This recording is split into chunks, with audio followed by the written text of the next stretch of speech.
Kenalin diri dulu ya, kan katanya kalau kenal nggak sayang gitu, tapi kalau sayang entar repot. Oke, nama saya Lutfian Iriana, CEO dan co-founder dari Comika.id. Pernah ada yang dengar? Udah pernah dengar atau beli produknya malahan? Nama PT-nya itu PT Comika Tawa Indonesia. Kami bergerak di industri video digital, untuk, saat ini banyaknya khusus untuk, stand up komedi. Jadi kalau yang mungkin ada yang senang nonton stand up komedi di Kompas TV atau di Indosiar tuh, stand up Suca namanya, itu stand up komedi, itu industri kami. Intinya mah jualan video stand up lah ya, gitu.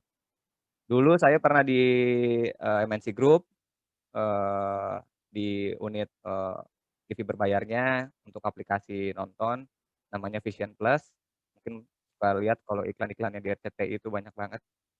Sama pernah juga saya di grupnya Kompas TV, di grup, TV berbayarnya namanya K-Vision, gitu.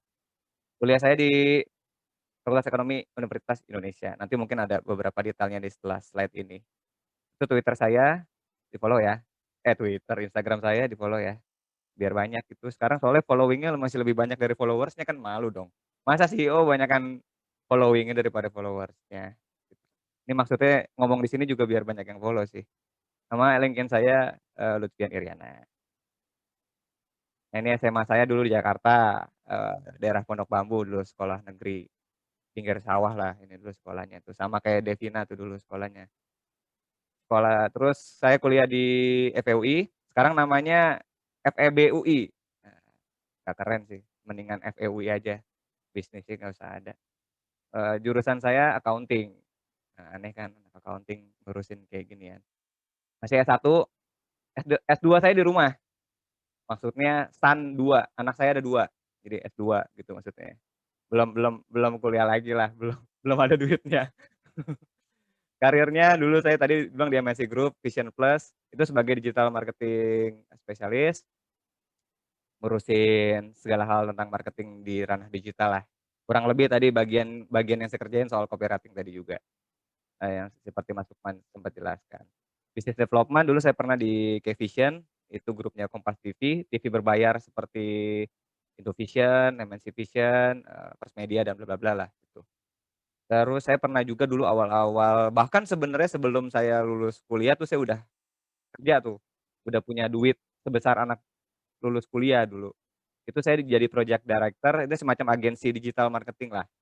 Kalau dulu rame di Twitter tuh banyak buzzer-buzzer, nah itu gue bayar tuh, untuk ngomongin apa, nah itu dulu ngurusin-ngurusin gituan. Namanya Nyunyu Digital Media, dulu sempat ada websitenya sampai akhirnya 2 tahun lalu tutup, namanya nyunyu.com. Tutup karena saya udah nggak di sana lagi, makanya dia tutup. Lucu nggak? Lucu ya? Lumayan ya. Oke, langsung ke intinya ya. Nah, kalau tadi kan udah ngomongin gimana kita nge-build, sebuah usaha ya, startup. Sekarang kita gimana caranya mempertahankan, kan katanya mempertahankan kadang hal lain dari merebut lah ya, atau ngebikin ya. Jadi kita maintain startup kita yang menurut gue ya, caranya seperti ini gitu. Kalau maintain hidup mungkin ikut MLM tuh, maintain hidup apalagi di pandemi gini kan, ikut kursus tuh. Nah, ini untuk startup nih, ada 4 poin besar. Yang pertama, terkait dengan entity culture, budaya kantor lah ya, budaya kerja, ini semuanya nanti, sedikit banyak saya pretelin.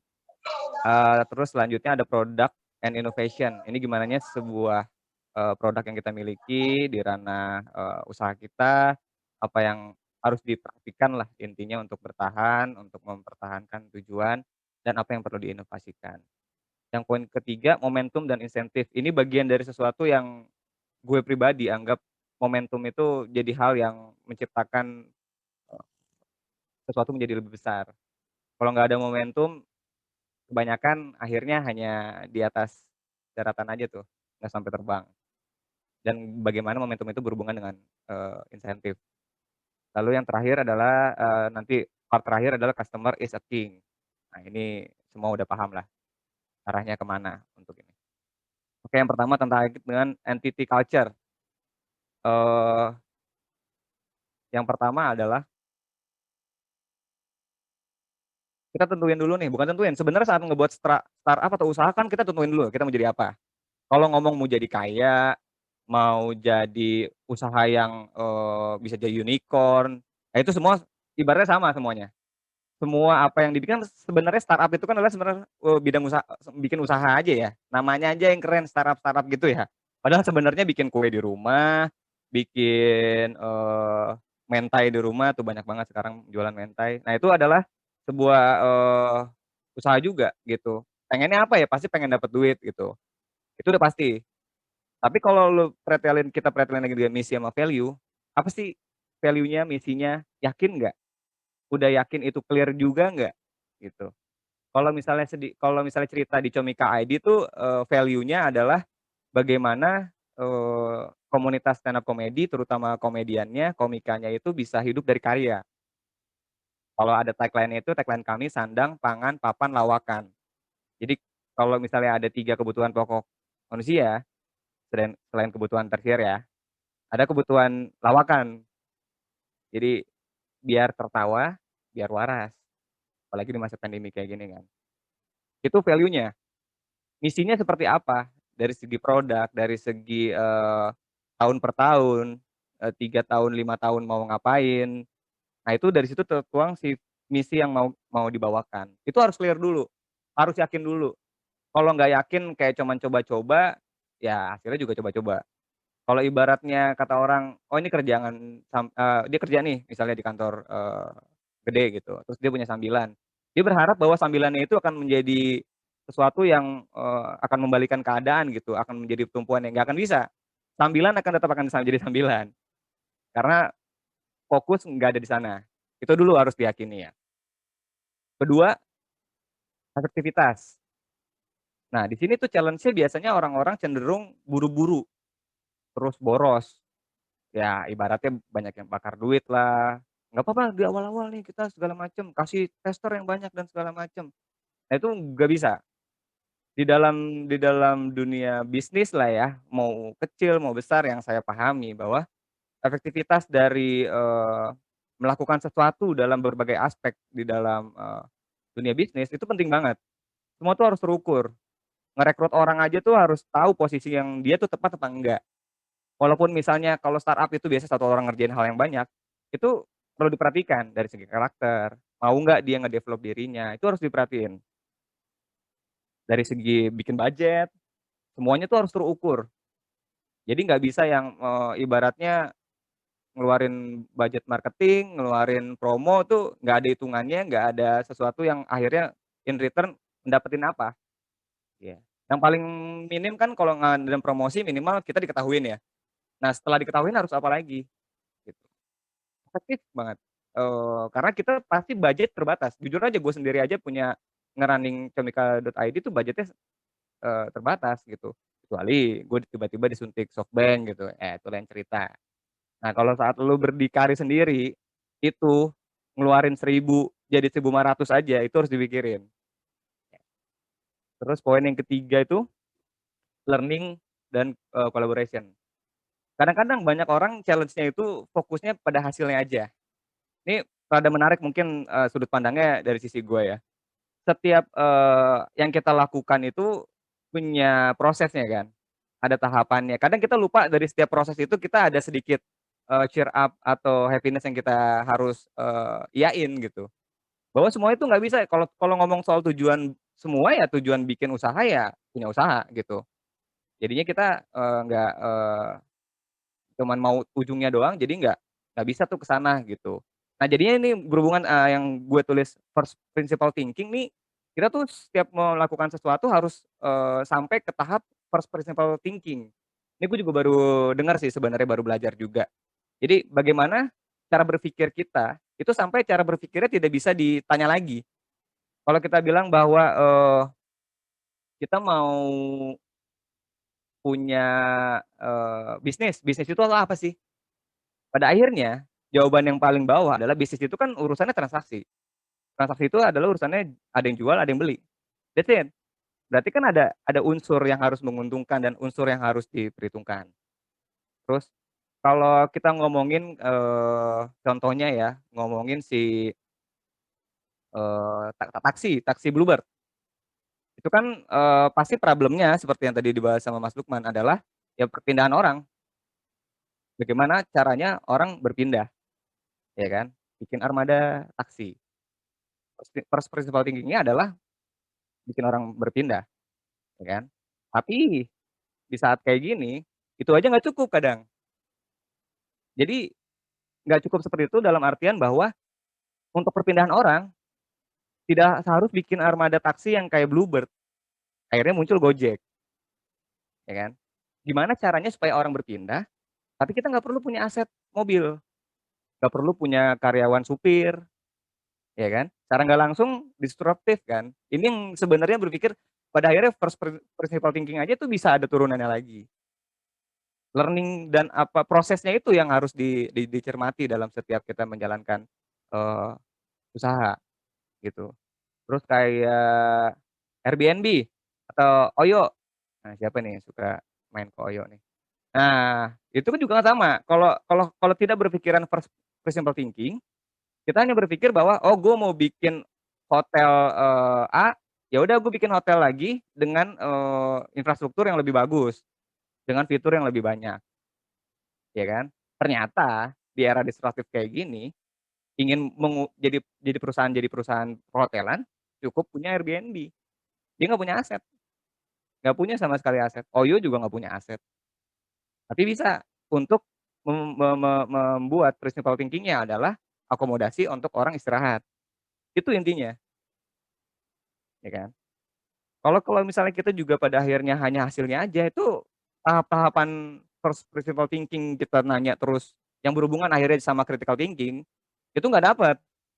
Kalau hanya memikirkan hasilnya doang. Kalau kita nggak learning dan nggak celebration atas apa yang setiap proses kita lakuin, itu nggak akan dapat. Poin yang keempat, terkait culture, lead by example. Kenapa challenge-nya malas belajar hal baru?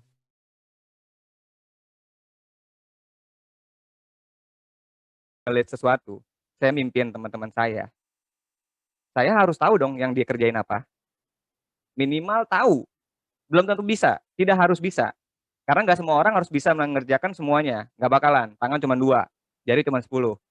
Kalau jarinya 11 berarti kelainan. Nah, kalau kita misalnya nggak tahu apa yang dikerjain sama tim kita nggak mencoba mengerti, kita nggak akan bisa memimpin dari mencontohkan. Itu penting banget, beneran. Kalau banyak kejadian ya,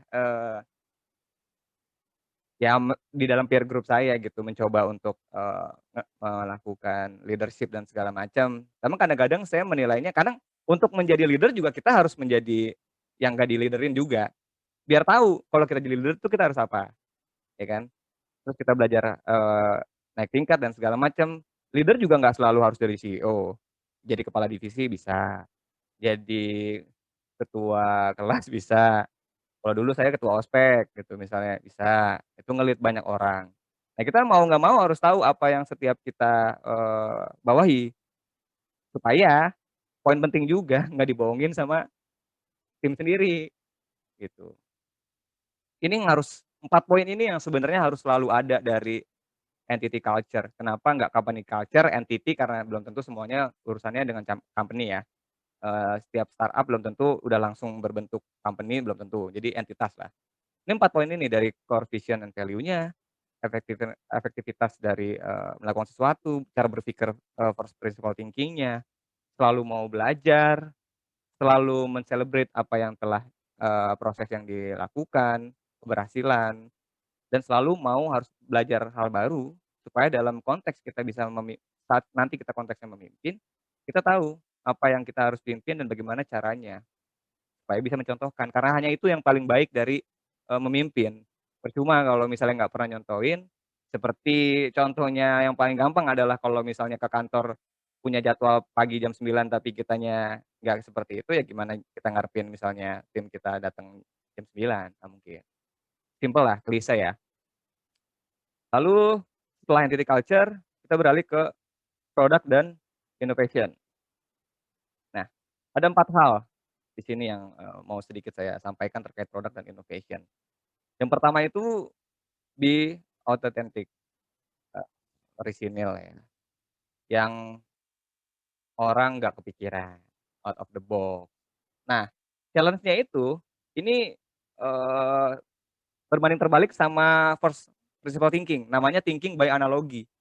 Nah, kalau kita berpikiran thinking by analogy, kalau mau bisnis hotel, kita bikin hotel, punya tanah dulu, punya bangunan. Itu thinking-nya dengan analogi, dengan mencontoh, dengan, bukan dengan bukan berarti nggak pakai logika ya. Intinya kita mengadolikan bahwa setiap, unsur bisnis itu yang udah ada, kita buat terus buat yang lebih baik lagi gitu. Untuk hal ini, menjadi otentik, itu penting banget gitu. Makanya tadinya first principle thinking thinking itu harus ada di dalam culture, karena itu akan ngaruh ke semuanya, termasuk dari segi produk gitu. Kalau kalau misalnya kayak sekarang ada lagi selain Gojek sama Grab, ya udah pasti banyak kan sebenarnya Maxim apa segala macam, sama aja. Kalau beda-beda cuman tipis, intinya paling makan uang promo doang. "Eh, mumpung nih kita pakai Maxim, lagi promo, dapat voucher dan bla bla bla segala macam." Entar habis itu ditinggal udah.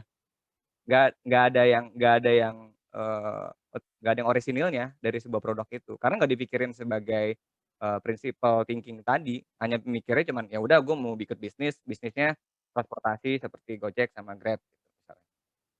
Kita harus bener-bener otentik.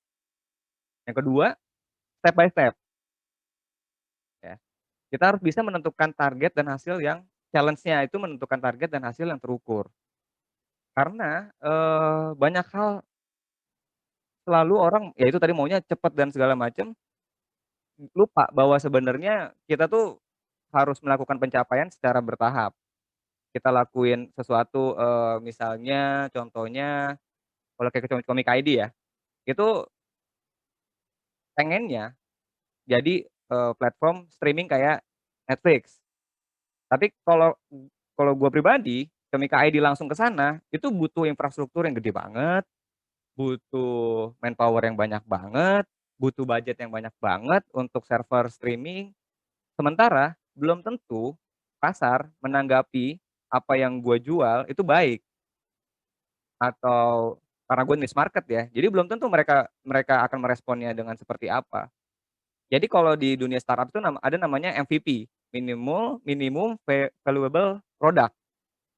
Jadi produk dasarnya dulu aja, seperti apa bentuknya, lalu nanti pasti akan ada banyak development atau perubahan positif yang terjadi, gitu. Jadi nggak bisa kalau kita langsung bikin sesuatu yang bleng gitu, ya duitnya juga nggak ada gitu, kecuali lu anak keluarga Pakri gitu, mungkin bisa mau bikin apa aja terserah, keluarganya Pak Jokowi gitu, makanya anak-anaknya tuh bikin pisang lah, apalah, suka-suka, itu privilege ya. Kita nggak ngomongin yang privilege, kalau punya privilege sih sebenarnya nggak usah ikut ginian sih. Udah langsung aja terjun, belajar salahnya di mana, benernya di mana, ya udah, itu dilakuin, gitu. Tapi nggak bisa, kalau kalau kita biasa-biasa aja, orang-orang biasa, yang masih harus belajar dan meraih sesuatu, sesuatu tuh semuanya harus terukur, gitu. Harus punya minimum valuable product dulu, untuk selanjutnya tahu bahwa ujungnya akan seperti apa, gitu. Akhirnya kalau di Comik ID, sekarang teknisnya adalah digital download. Jadi video itu, eee, teknisnya setelah melakukan pembayaran, dia bisa ngedownload file. Pasti itu ada resikonya, mungkin dibajak, di-upload ulang, dijual lagi di mana dan segala macam, memang ada. Tapi itu bagian dari konsekuensi sebuah produk MVP, infrastruktur yang, basic banget gitu, mengukur modal dan, sesuatu yang ingin dikembangkan. Lalu yang ketiga adalah up to date. Challenge-nya adalah kadang orang berpikir dunia startup itu selalu berhubungan dengan teknologi, enggak juga. Dan selalu berhubungan bahwa yang harus up to date, yang harus di-develop adalah produknya dari segi teknologi. Jangan di situ saja. Karena sebenarnya saat kita yang tadi kenapa kita harus mempelajari banyak hal yang, ada di tim kita, yang ada di usaha kita, karena sebenarnya kalau misalnya sekarang pembukuannya ya pakai Excel gitu, tapi apakah lu entar giliran omsetnya 10 miliar tetap mau pakai Excel? Nggak mungkin dong, ya kan? Alhasil harus kita tahu tuh, harus, oh nyari nih accounting system yang seperti apa. Alhasil CEO harus ngerti dulu nih, kalau dia misalnya background-nya bukan keuangan gitu, mau nggak mau harus ngerti kan, accounting system tuh apa sih? Gunanya tuh apa sih? Bisa mengakselerasi seperti apa sih? Itu konteksnya up to date, tidak hanya urusannya sama, teknologi dari produknya aja, enggak, kalau di Comika ini gue ngurusin produknya aja gitu, kayak, videonya supaya canggih seperti apa, ya enggak. Tapi kalau lupa lupa hal-hal yang lain itu juga nggak bisa.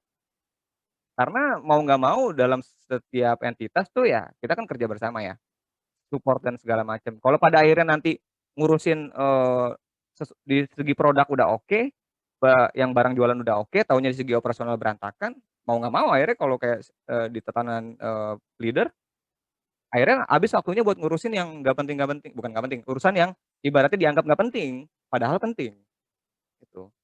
Jadi jangan hanya sebatas sesuatu yang nampaknya adalah inti besar dari sebuah bisnis, tapi coba melebar dari konteks horizontal sebagai, suportifnya tuh perlu nggak di up to date juga. Yang keempat itu adalah produk derivatif, ini tuh produk turunan lah. Nah kadang challenge ya banyak dari kita, itu kurang paham atau nggak mau untuk berkolaborasi. Nah dari situ, nggak muncul hal-hal yang pada akhirnya kepikiran nih, gitu misalnya. Jujur aja waktu Comika ID di 2020 menghadapi pandemi bersama gitu, kita harus tahu nih apa yang produk yang kita bisa jalankan, produk turunan apa yang akhirnya bisa kita, jual di era pandemi gitu misalnya. Itu kita coba nyari kolaborasi dengan pihak-pihak lain, dengan event-event, virtual untuk jadi produk dan segala macam. Akhirnya muncullah produk derivatifnya selain stand up comedy show, ada juga talk show komedi. Hal-hal ini nih yang kadang lupa untuk sampaikan, lupa untuk dilakukan, bagian yang, dikiranya bukan inovasi, tapi produk derivatif ini contohnya juga bisa kayak, Indomie. Indomie pasti yang suka anak kosan apalagi ya, banyak nih, contoh yang relevan banget. Pasti yang dimakan nih ya, gue percaya nih ya, Indomie goreng yang sampulnya putih, kari ayam, sama ayam bawang, ya kan. Mungkin ini nggak terlalu derivatif produknya ya, ini lebih kepada inovasi sebenarnya. Nah, ini intinya yang sering dimakan 3 ini aja kan? Atau ada yang suka makan yang lain? Yang soto, cakalang kayak gitu ada?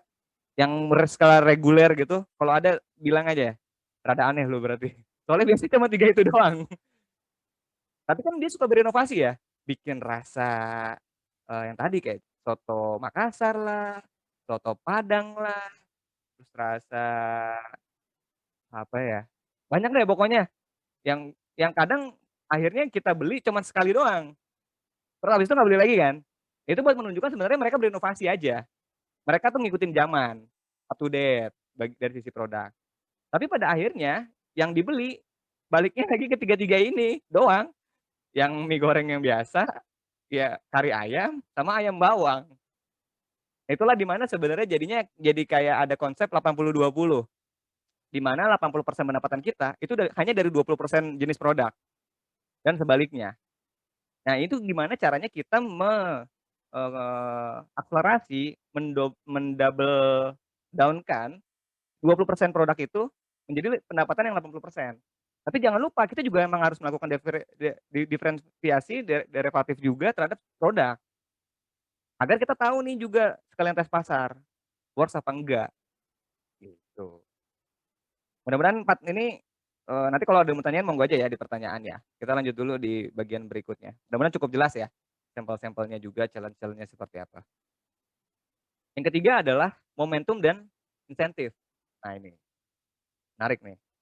Eee, Kenapa meng-create momentum itu penting? Karena secara nggak sadar, yang suka lu pada belanja, Lazada 55, 66, 77, sampai 12 kalau ada 13 berarti ada bulan setelah Desember tuh, 13 ya kan. Itu sebenarnya membuat momentum, yang secara nggak langsung momentumnya hanya dia yang buat kadang, gitu. Tapi ada juga momentum yang memang kita harus ikutin, dan harus melihat sebagai, produk kita cocok nggak di situ. Kayak produk makanan, pasti bulan puasa momentumnya gede, karena semua orang nyari makanan pasti, ya kan. Kalau kayak lagi pandemi, momentum buat, bisnis-bisnis hiburan, terutama dari digital, ya kan. Momentum itu kita kita buat seolah-olah ada, ataupun yang ada kita kita signifikansi, itu karena kita tahu konsep persiapan dan peluang. Kalau peluangnya ada, tapi kita nggak siap, loss, momentumnya nggak terjadi. Contohnya, jadi kalau kayak sekarang kita nggak tahu pandemi itu akan ada, ya kan. Kita juga kadang tahu bukan kadang tahu, maksudnya kita tahu kalau lebaran itu tanggal berapa, itu kan peluangnya kan. Kita harus ngelakuin persiapan untuk di sana.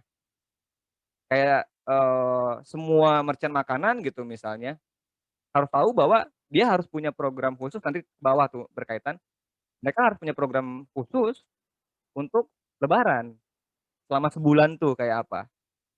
Contoh sampel yang paling gampang, sirup marjan dong, itu budget iklannya semua cuman sebulan di lebaran.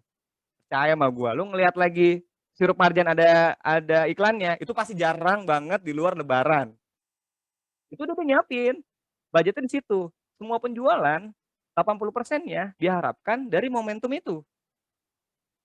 Dia nggak terlalu pikirin tuh nanti yang bulan-bulan bukan nggak terlalu pikirin, maksudnya dia nggak terlalu berharap. Karena dia tahu yang besarnya itu ada di situ.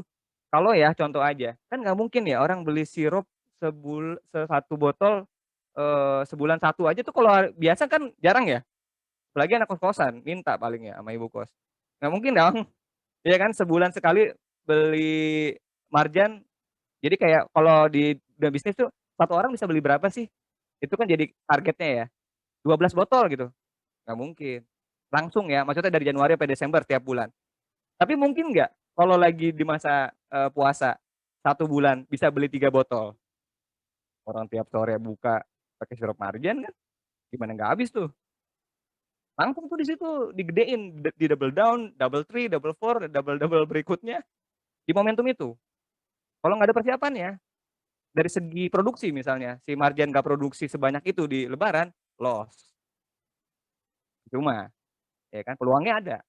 Dan sebaliknya, persiapannya udah nih, peluangnya nggak ada, ya harus dibikin. Itulah yang tadi dibikin-bikin yang contohnya kayak 55 Lazada dan segala macam. Karena dia udah siap nih, apa yang mau di-push, produk apa yang mau dijual, dia udah tahu, nyari peluangnya yang harus dibikin.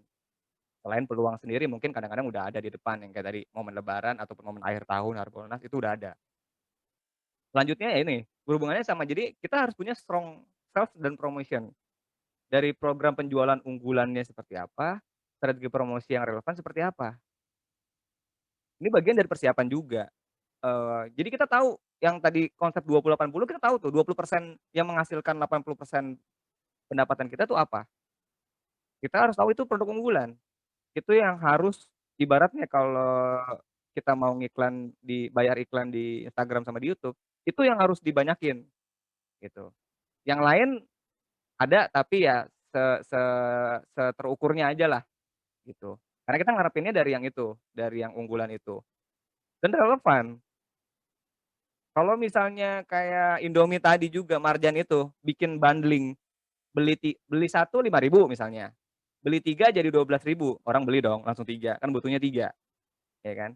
Kalau misalnya dia bundling-nya sama apa ya, es krim aja lah bundling-nya Marjan sama odol gitu, ya nggak ada urusannya di puasa juga orang jarang gosok gigi juga kan di puasa gitu. Jadi yang harus bener-bener yang harus relevan, itu harus dipikirin setiap bulan programnya apa, setiap hari secara implementasinya, promonya seperti apa, itu harus bener-bener dibikin secara rapi. Nah terus, yang ketiga adalah always give incentive. Ini kalau gua bilang ya, menyambung silaturahmi. Ini yang ngebuat orang mau akhirnya beli produk kita lagi. Jadinya contohnya